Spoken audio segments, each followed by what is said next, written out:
My name's Jackson Ross, and I play football for Tennessee. You're listening to the No Playbook podcast. Hey, thanks for checking out the show. It's the podcast where we talk with the outstanding athletes, coaches, and experts that help to make sports and fitness such an important part of life here in the Southeast. If you're a Tennessee football fan, I've had several current players on the show recently. Jabari Small's been on the show, Jacob Warren, Squirrel White, just to name a few of them. But today, I've probably got one of the most interesting guys on the team joining me here on the podcast. Jackson Ross, Tennessee's punter. First freshman All-SEC punter since Dustin Colquitt, by the way. You might already know this, but Jackson has actually spent the past few years as a pro athlete in Australia playing their Australian rules football. They call it footy. So he comes on the show. We talk about the cultural differences he's seen since moving to Tennessee. We talk about the specific differences in his style of punting compared to those other traditional specialists we've seen. And we talk about how the team is preparing for the upcoming Citrus Bowl game against Iowa. It's a great chat. I'll get right to it. Jackson Ross coming up. Sit tight. Recruit Me puts the recruiting process in your hands. Most student athletes wait for college coaches to discover them, but coaches are busy and don't always have the time to find them. Recruit Me allows you to build an online profile to share directly with college coaches and is designed to help you enter all of the information coaches want to see: your stats, your highlight videos, your academic information, your social links, and more. Plus, our team is here to make sure that your profile stands out with personalized suggestions. With over 25,000 coaches in our database, our premium plan gives you access to D1, D2, D3, and NAIA coaches across the country. And more importantly, gives them access to you. Enter your schedule of games and tournaments to let coaches know when and where you're playing so they can come out and watch you shine. Then communicate with interested coaches via our chat feature. When it comes to recruiting, don't make coaches research you. Do the work for them. Get started today at the Recruit Me app, on the web, and in the app stores. At D1 Training, what we do is in our name. Our D1 athletes become D1 athletes. Whether it's Los Angeles Angels pitcher Ben Joyce, high school soccer national MVP Brindley Murphy, or first-round NFL draft pick Cole Strange, we help all athletes reach their full potential. 5-star training system comes straight from D1 strength and conditioning programs, and D1 has trained over 2,000 professional athletes. Many of them started as young as 7 years old. Check out D1Training.com to learn more about their facilities in Hardin Valley and Sevierville, and coming very soon to Maryville and the Tri-Cities. Yeah, man. So did you guys have practice tonight?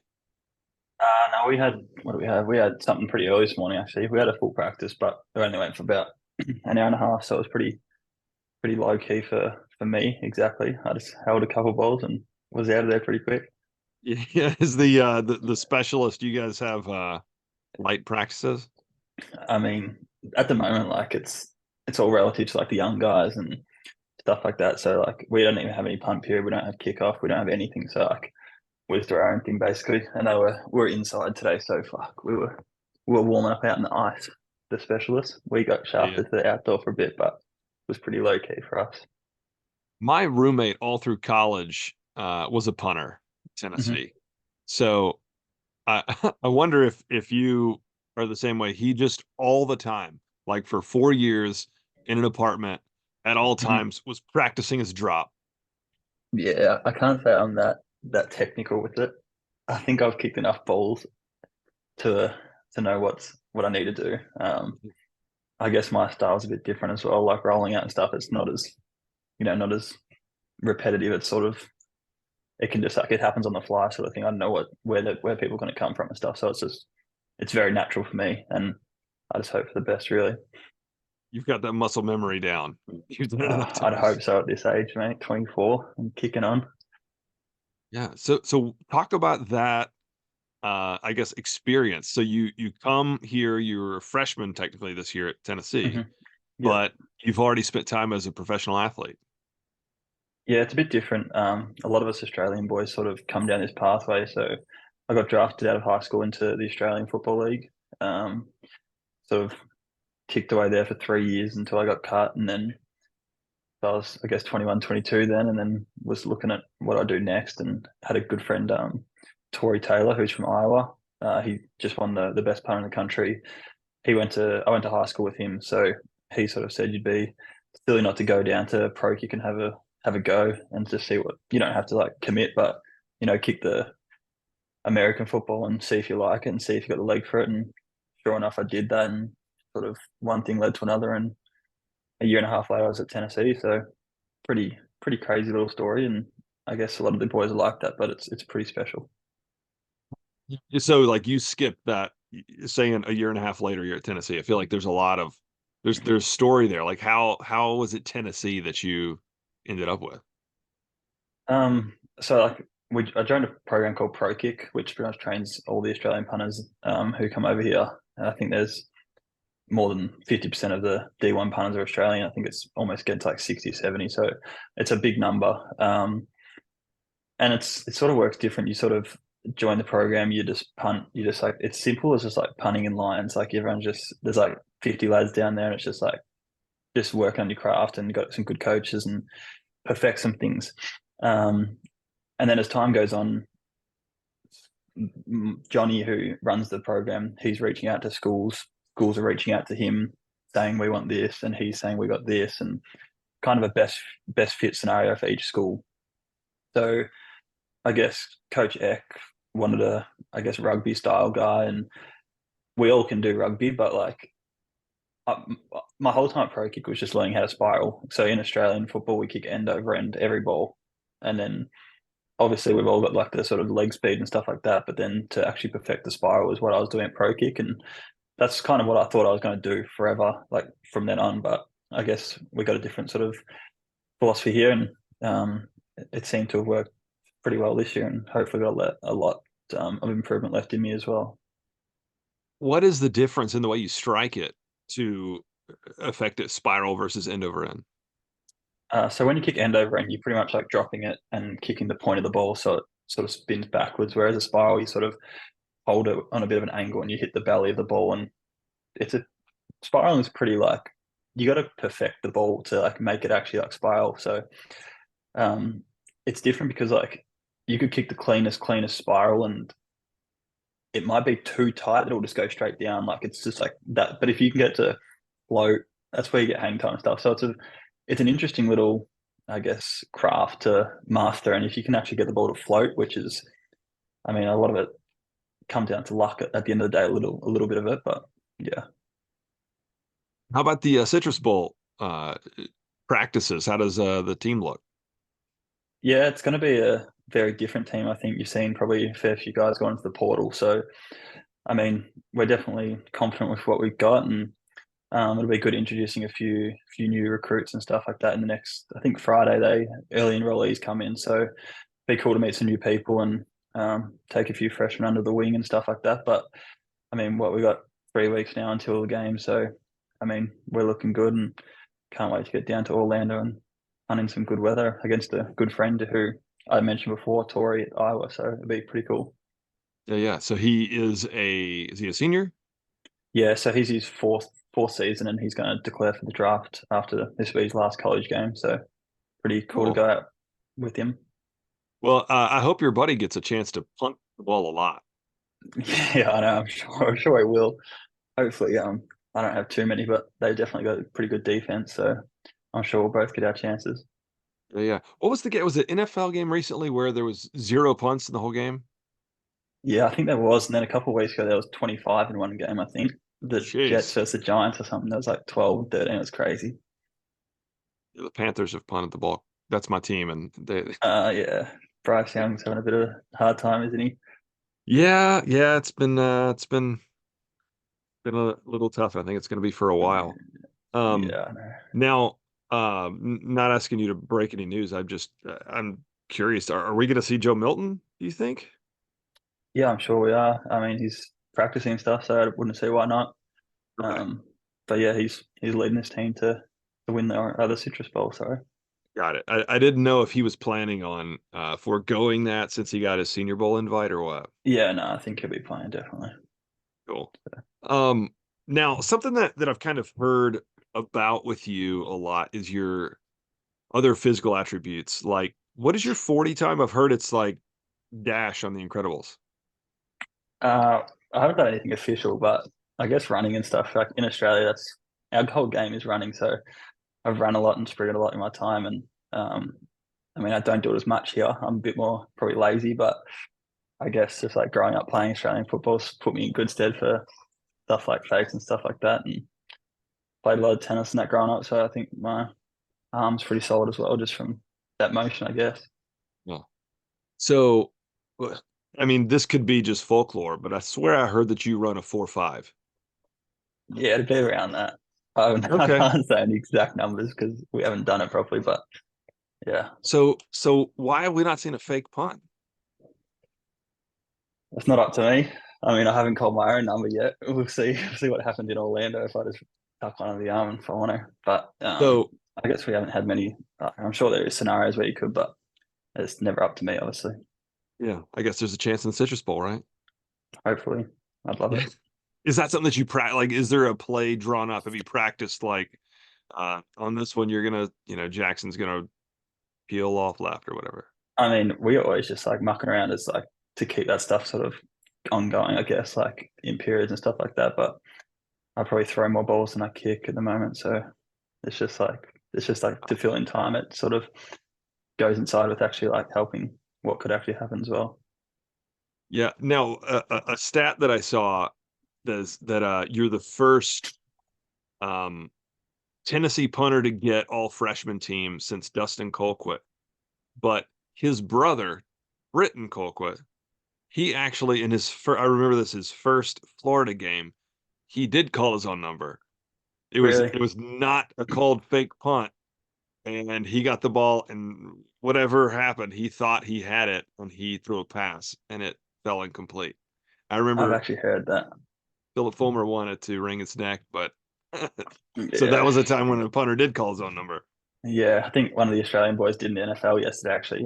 Mitch Wisniewski for the 49ers. He took off and got the first down, like 40 yards or something, but it got called back for pushing the back downfield or something. So, but he did call his own number, which is got to respect it.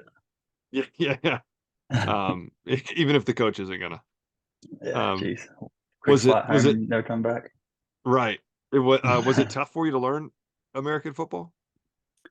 I guess my actual role, no. I've done that enough times and stuff like that. But in terms of learning the game and stuff, absolutely. Like, I didn't watch a whole lot of American football growing up. Watched a lot of NBA stuff like that.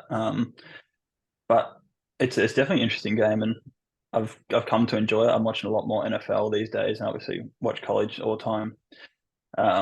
But yeah, I guess there's still things that I don't know where the flags are getting thrown. Like everyone knows what it's going to be for, but I've got to go like, what is it for? And then they'll tell me, and I'll understand it. But in terms of punting and stuff like that, I mean, feeling rushes, sort of kicking behind a shield, kicking off a snap, just all that sort of definitely took me time. I mean, did a little bit of scout team punt last year and stuff like that when I was redshirting. But then like when everything sort of changed over to like, this is Jackson's time, everything's for him. Like I was like, got so comfortable pretty quickly, apart from that Virginia game, obviously. But yep. But I mean, that was, you're learning stuff and your first time out there. I think that was that was fine. Folks are pretty forgiving. Looking back on it's pretty funny, but yeah, I did cop a fair bit of whack from the outside world on the first week, which was a bit deflating. But everyone at the football facility had my back, and it was fine after that.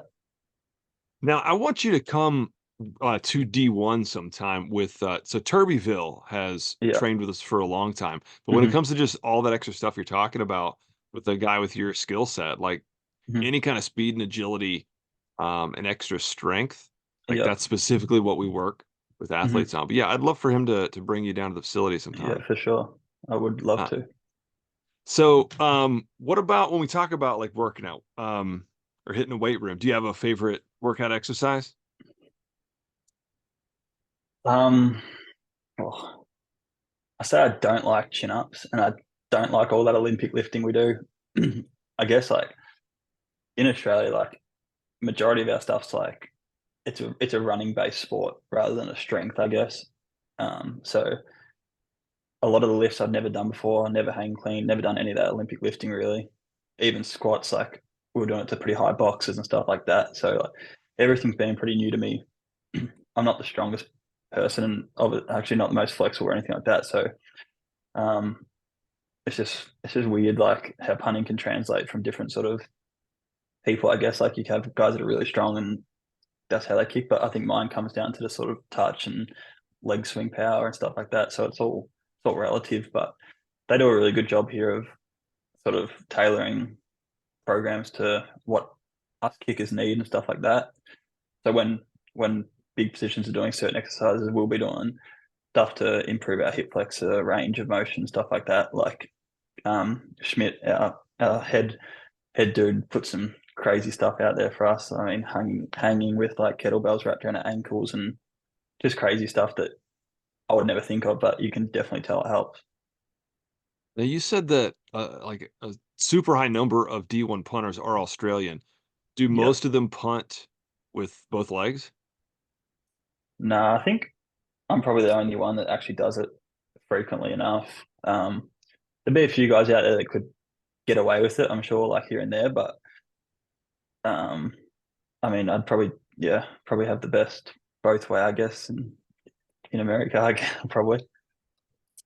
Because I was that's surprising to hear such a high number are Australian, and then I was like, I don't think I've seen many folks kick it with both legs, but Yeah, um, yeah, no, it's a good little thing to, I guess, have in the arsenal. I mean, just keeps team guessing and makes them, guess, harder to scheme up a block, I guess. So they might they might set up something to go right and I go left. So it's kind of fun on that thing. And talking to a few friends, I've got a fair few friends in the SEC as punters who are Australian, and it's always funny because when they're playing us, they have scout team punt, and that person has to try and go both ways to give them a look, and they hate it. Like it's so funny. Just like I can just try imagining guys trying to kick both feet just for the sake of it. It's hilarious.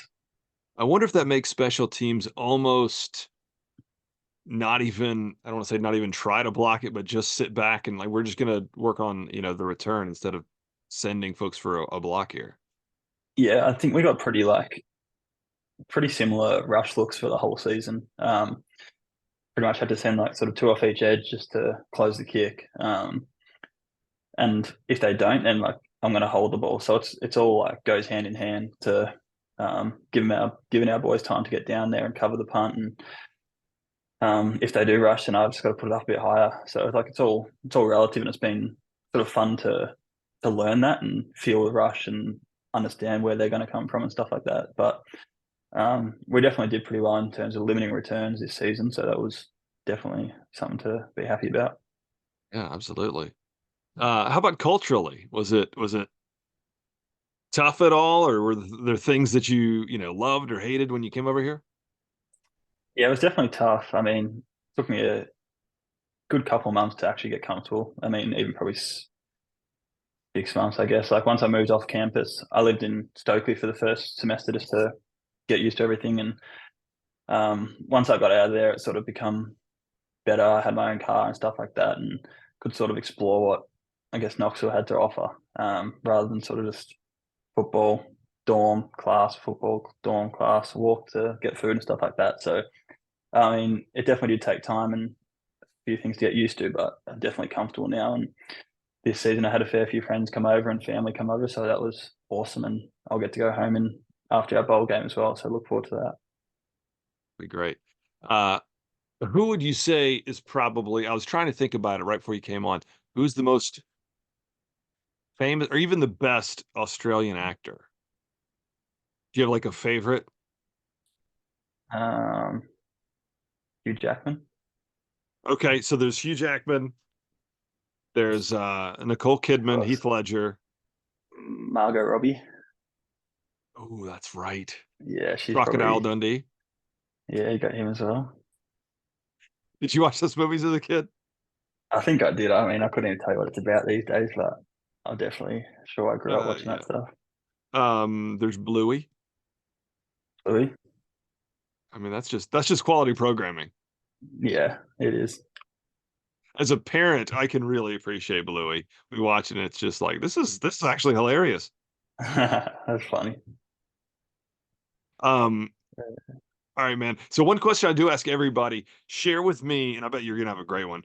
one unforgettable sports memory, but it doesn't even have to be as an athlete. It could be as a spectator if you got one. Hmm. I have quite a few. I mean, I was fortunate enough to go to a lot of Australian Open Grand Slam like finals and stuff like that growing up. Wow. So I watched some good tennis, definitely.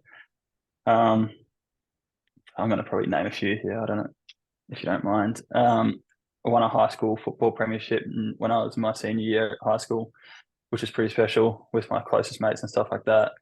And then obviously coming over here, like Bama last year is pretty cool. Never seen anything like that, and probably never will again. And then, I mean, this year was, I think, Texas A&M. Texas A&M was really cool. Sort of putting that punt on the one, and then D Williams scoring after me. That was like where I sort of thought I've arrived, kind of thing. If that makes sense, just Heck yeah. like I actually had a real role to play in a score, and I mean, we were down 10-7 at that stage in the third quarter, so like it was definitely a big momentum changer. So that was pretty special to be a part of. You get credit like after that D Williams touchdown. Are people coming over and like Yeah, giving you a yeah, noogie and definitely. smacking you in the bottom? Yeah, for sure. Which is definitely makes you feel good about it. Yeah. Excellent. Yeah, man. We'll be in touch, and I really do want to have you out of the facility. I was talking to our owner about it, and I was like, "This is a guy because you're so athletic." Yeah, Um, I actually oh, I stayed at Will Bartholomew's house a couple of times in Nash. really? Yeah, so like obviously know Titus, who's dating Nolan, his daughter. So um, yeah, I spent a bit of time with Will and Kelly and the fam. Will, I got to spend some time around him with our corporate summit recently, and he Yeah, is a bit of a silly goose. He yeah, is, he's funny, isn't he? yeah, he's a funny guy, but obviously a great businessman. But Yeah, well, legend. that's great. But so I mean, so Mm, many guys even come. So there was a punter, Joe Doyle. yeah, Do you know Joe? yeah, I've met him a couple of times. Okay, so he came and was doing some like prep for his combine last year. Ah, I see. Yeah, yeah, nice. All that That's good funny. stuff. Yeah, All right, man. Well, I appreciate it, buddy. Jackson, thank you. Have a appreciate good one. you. I will. You have a good night. See you, man.